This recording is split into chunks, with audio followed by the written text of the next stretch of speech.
for us to, pay these people off so they don't attack Israel. Whereas like, if Israel wasn't there, we wouldn't have to, be bribing these guys to give them money so they don't attack Israel. So it's either we destabilize and destroy them, or we bribe them with money like we did with Jordan and I mean, Egypt. to be fair, those we call them bribes, but that came after Israel won basically 4 wars against all of these countries. With our aid.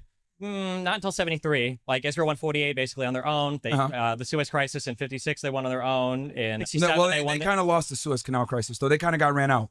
No, absolutely not. The Suez Canal crisis? Absolutely The not. U.S. told them you got to leave. Exactly. They got run out. The U.S. told them to fuck off. Yeah, They didn't. It's not because Egypt beat them. Nasser and Egypt would try to claim later on that they did, but it's because the U.S. told them like, hey, you guys are yeah. Because but I'm just saying that like they had the military might. They beat everybody around them. Like, well, they had France and they had the U.K. with them as well, and they kind of came in. They were getting $3 billion yearly drops like they get now from the United States. Well, yeah, but and that's the thing. Like but also like all the Arab states were getting helped by the Soviet Union and everything too. Like they were constantly resupplying these guys because they had an interest there. Well, so with the Suez Canal crisis, right? Like obviously this was a better time because back then we didn't really have a side as much, right? Eisenhower told them get the hell out of there or else there's going to be some serious problems. They got out of there. And I would say the Suez Canal crisis created the nuclear arms race because after Israel had that embarrassing situation, they went ahead and, got the nuclear bomb. They have it illegally, which I find kind of hilarious that they try to tell Iran that they can't have nukes when they have an illegal nuclear program. Yeah, but I mean, if you ask anybody in the world, who would you rather have nukes, Israel or Iran? Like, even Persians, even the Iranian people are going to be like, yeah, probably better with Israel. Well, here's the thing. I mean, we also said that, North Korea can't have nuclear weapons, but what ended up happening? Trump met with him. They shook hands. He went into North Korea. Nuclear weapons are deterrent. I think they create quite a bit of peace. They can. And the only issue is North Korea doesn't really do like the proxy terrorism like Iran does, with like Hezbollah, with the Houthis, with Hamas. And I think North Korea is kept on a short leash because China's right there. And China doesn't want to see North Korea fuck around because it's going to reflect poorly on them. Iran doesn't really have the same, I think, kind of leash on them. Sure. But my position is that like nuclear weapons like deter people. And my thing is here's my thing. I think every country should be able to exercise sovereignty and the ability to protect themselves. If Israel's going to run an illegal nuclear program, then Iran, as one of their adversaries, I see why they're doing what they're doing. And I will say that, our assistance of Israel has actually made the nuclear problem worse, right? We had the nuclear deal, which I think was, something that the Obama administration actually did well. And we pulled out of it.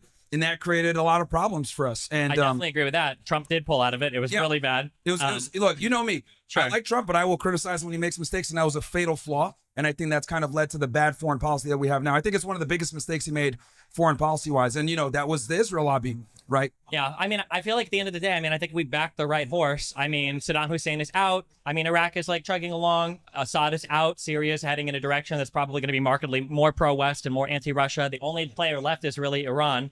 Somehow Israel, through the fucking gift of God or whatever, has killed like every single adversarial military leader and everything else over the past 6 months. Which causes us problems as well. I mean, and the 7-3 war that you mentioned before, how they won that one, like they won that one by blackmailing us with bombing the Arab world with a nuclear bomb. Yeah, they Golden War, basically. Yeah, the third temple has fallen. I think from Dosha. Yeah. No, we yeah, can for agree sure. on that. But I'm just saying that at the end of the day, like Saudi Arabia, most of the Gulf states are happy to have Israel as a friend versus Iran, who's going to be competing with them, blowing shit up constantly. Like they don't like those people very much. You've got like everybody would just prefer to see a strong Israel in the region versus a strong Iran in the region, who's like causes trouble for everybody.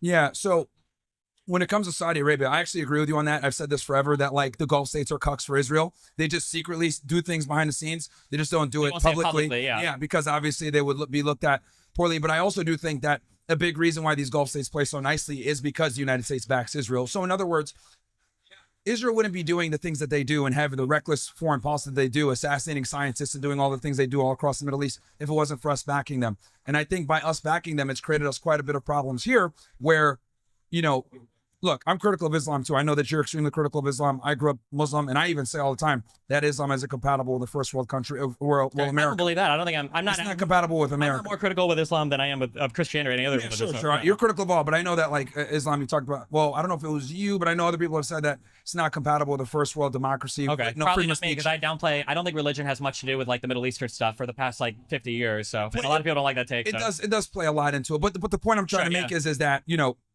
I don't think they hate us because we're Americans is what I'm trying to get at here. I think, Iran? Well, the Middle East in general, the entire Middle East. Oh, no, they got plenty of good reasons to not like us. Yeah, but yeah, it's because of a lot of our interventionist foreign policy, which is to benefit Israel. So my argument is simply almost every, terrorist attack that we've had to endure has been because of our really bad foreign policy to benefit Israel. And I just don't see the benefit there for us as the United States. I mean, we don't see the benefit, but we don't see the detriment if we would have lost there, right? Like, imagine all of those states were hostile to us. What would OPEC? I don't think it would be, man. Why not? So I think if we didn't have this like crazy interventionist foreign policy at the benefit of Israel, I don't think they would hate us like that, man. Like, you could look at these Gulf states that have money. These other Arab countries would probably been able to have stable like economies, utilize their oil and their other resources, have some money. And Are we assuming that Israel didn't exist? Or because I would say, like, if Israel wasn't there at all, not to make some argument on whether we'd kill all the Jews or whatever, like, let's say Israel wasn't there at all. Yeah. I feel like they would all just be fighting each other, because I feel like prior to, like, Israel being there kind of gave them a central enemy to kind of like fight for a while. But prior to that, when Britain was carving up after World War I, you had like the Mandate, you had like the Turkish Revolution, you had Egypt, like one of their own state, like everybody kind of had their own state, and people were kind of like vying for influence and like it's like, a bit of argument. Yeah, so I've always been critical with the Arab world. Like, they need dictators and monarchs for a reason, right? Sure. But I do think, as far as like us and our relationship with them, I don't think it would be as bad as it is if it weren't for all of our interventionism on behalf of Israel. Let's say that like Iran falls tomorrow, and let's say it's not. Let's say it's replaced by something stable-ish, right? Or it's not. It doesn't like. Who do you think won? Oh, this could be the next topic. I think that our move into Iran, I think it was an L for us. I think the United States and Israel took an L with that conflict. I don't know what your position is, if you want to. I'm a major proponent of not having a nuclear armed Iran, so I was okay with it. Okay. Yeah. But I mean, like, I don't like the way that we got there, though, right? I would say that exiting the nuclear deal was really bad. Israel loved that, and Saudi Arabia loved that because they fucking hated us when we signed that nuclear deal with Iran. Yeah. And then bombing. Well, Saudi Arabia, they're cool with Iran now. They've opened back diplomatic relations. They're cool now. I mean, they have, yeah. But I mean, like, these guys are diametrically opposed to each other in terms of interest. Like, Iran backs the Houthis a lot. Saudi Arabia tried for like 3 years to bomb and get rid of all of them. They weren't, like, I don't think they. Yeah, people don't talk about how Saudi Arabia has been killing Yemenis for years, and it's literally a lot, terrible. And I've been critical of the Saudi Arabian government for that too. Yeah.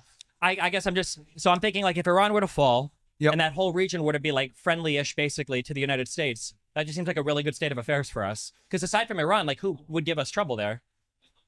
Well, I think the only reason they give us trouble is because of our foreign policy, right? So like, I think it's better to just like not give Israel all this aid and let them hash it out over there. Like a whole region being friendly towards us, but there's like an issue still with Iran. You think we should just exit completely and risk losing the entire region to Russia, China, India? No, I see your perspective. What I'm trying to say is, like, the Arab world really doesn't like us. Like, so, okay, I'll give you an example. So like when Biden was in, right, like Saudi Arabia was flirting with BRICS, right? And it took Trump going over there, right, playing off like, I'm not friends with Netanyahu, went over there, met with, the leader of Syria, al-Shara, aka former al-Qaeda guy, we'll lift the sanction off you, and then we'll meet with we'll go, they give him the jet or whatever. Like, we almost lost Saudi Arabia to BRICS. My bottom line is that, like, and I think you would agree with this, Saudi Arabia just does what's best for Saudi Arabia. Like, sure, but I mean, like, who would you rather have access to? The United States, who's like signaled that they're going to have a strong interventionist policy, or like when it comes to defending your interests, or somebody like Russia, when Putin sits by and watches Gaddafi getting by bayonets, or sits by and watches Assad's regime completely and totally collapse, or watches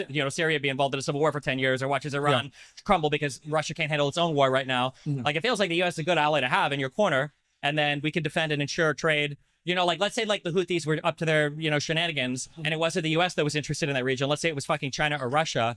Like, who's to say that the Suez would have ever opened again? Like, would they have had the capability to even send ships down there to? And does Russia even have a fleet anymore that they could send? They would have. They would have. But my bottom line is that, like, the Saudis and a lot of these Muslim countries, or these Arab countries, they already don't like us because of our policy, right? Like, I disagree. I feel like they like us quite a bit. I think they're right. I think that's why most of them, like, people like tried to hype up that Abraham Accord shit. But I think that, like, most countries are like, listen, the fighting shit is gay. Let's just like move on and like build up and make economies. Yeah, but the Abraham Accords like kind of led to like all of these problems. It was one of the reasons why we had the altercation that we had. But to go back real quick to the Iran thing, so I think it was a monumental failure. And I'll give you my position real quick, and you can tell me what you think. The reason why I think it was a monumental failure is because unless you affect regime change, everything else was a waste of time. And I would argue that we made them stronger by intervening, because what ended up happening was they survived the assassinations with their generals. They survived the precise attacks with the nuclear scientists. They did. Yeah. They did. But the Ayatollah is still alive. They still have their military intact to a degree. Yes, they were weakened. Yes, Mossad did a fantastic operation getting behind enemy lines and destroying air defense and jamming radars. Fantastic. But they did all that and, showed their cards, and they couldn't effectuate the regime change because they were hoping that by them, doing all this, it would make the Baloks or one of these other, rebel groups say, let's go in and like take over. And they didn't do it. Actually, the opposite happened. it united the country. The people that were critical of the theocracy, right, were like, you know what, we need to get behind the government because yes, we don't like the Ayatollah, but we hate Israel even more. So like when they had these funeral processions, like there was like thousands of people out there like saying yes, yes, yes. So like we actually, it was an L for us because we actually ignited their nationalism. And then like the other problem also is like within, and I got this from like an insider that like understands Iranian politics. I didn't know this. In their government, right, there's like the reformists, and which would be like their Democrats, and then they're conservatives, they're Republicans. And there was a lot of fighting in between, like, hey, diplomacy with the West or no diplomacy. And basically what happened was when Israel attacked with Operation Rising Lions, they said, you know what, fuck it, we're going to hit them hard. And then they just started hitting Tel Aviv super hard. That's why we saw, them being able to attack a lot of strategic sites, hit their intel bases. And obviously Israel withheld this because they didn't want anyone to know that they were being hit. But it's coming out now that they are actually hit pretty hard. Tel Aviv got destroyed. Not all the way, but it got significfically damaged. Definitely not. There were a couple of missiles that fell, but not significantly damaged. Oh, dude, they did. I'm telling you, there was a ban on, and I'll show you after the debate. Like, and that's by design. Like Western media and Israeli media purposely made sure any like journalists that took pictures or document anything, there was a chance of them going to jail because they didn't want Iranian intelligence to get precise coordinates of where they were being hit, for obviously OPSEC reasons. Then on top of that, we know Israel, there was make requests so that people don't like report on like where they also didn't want pandemonium too. Two main reasons. Yeah, but like it's Tel Aviv. It's a first world country. Everybody's got a cell phone. Like you're never hiding. Yeah, of course. And people did put it out. Like there's still video, but I'm saying like like actual journalists, they were getting in trouble for it.